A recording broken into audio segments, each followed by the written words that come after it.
Hi guys, it's just another Monday, and I hate Mondays, but I'm trying to love it. So it's around 6:30 in the morning, and just last weekend nakareceive ako ng message sa isang kumpare, and we usually talk about sports like NBA, basketball, NFL Sunday Ticket, international boxing, heavyweight, lightweight, middleweight, name it. So, the next day, napadaan ako sa bahay nila. May nakita ko nagdidilig, nakasombrero. Tapos, nagulat ako, uy, si pare pala. Siya na pala yun. Dumating na, he just got landed sa work niya. So, he is currently a chief mate sa isang icon na cruise. Commercial cruise, actually.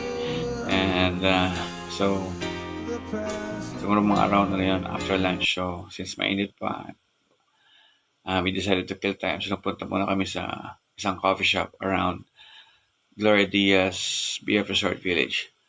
So, marami kaming mapagkukwentuhan. So, for sure, dahil matagal kami din nakita. So, usually kasi mga every 8 or 9, or actually every 12 months, nauwi siya. So, samahan niyo kami.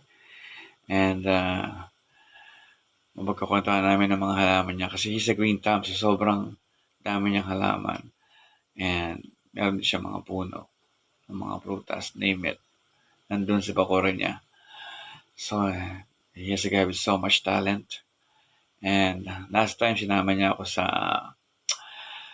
reunion niya, high school reunion sa Oton National High School sa Iloilo. Nasaya. Nagpalechon pa siya doon. Tapos, it was a blast.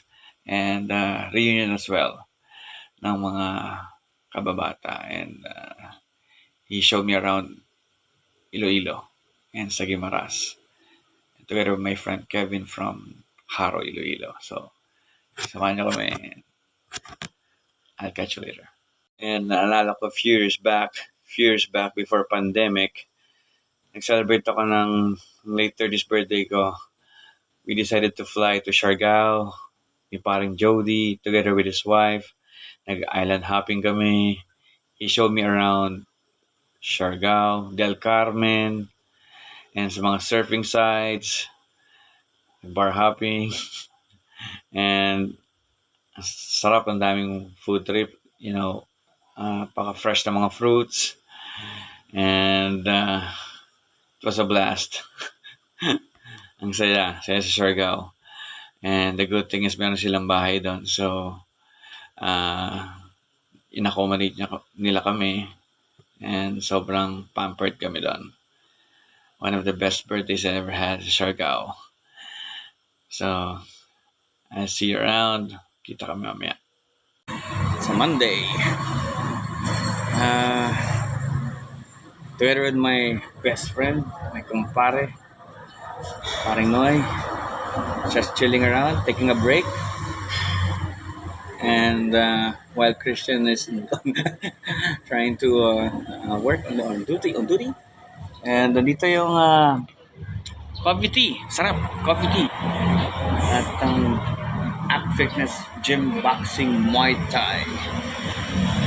So we're just trying to kill the time.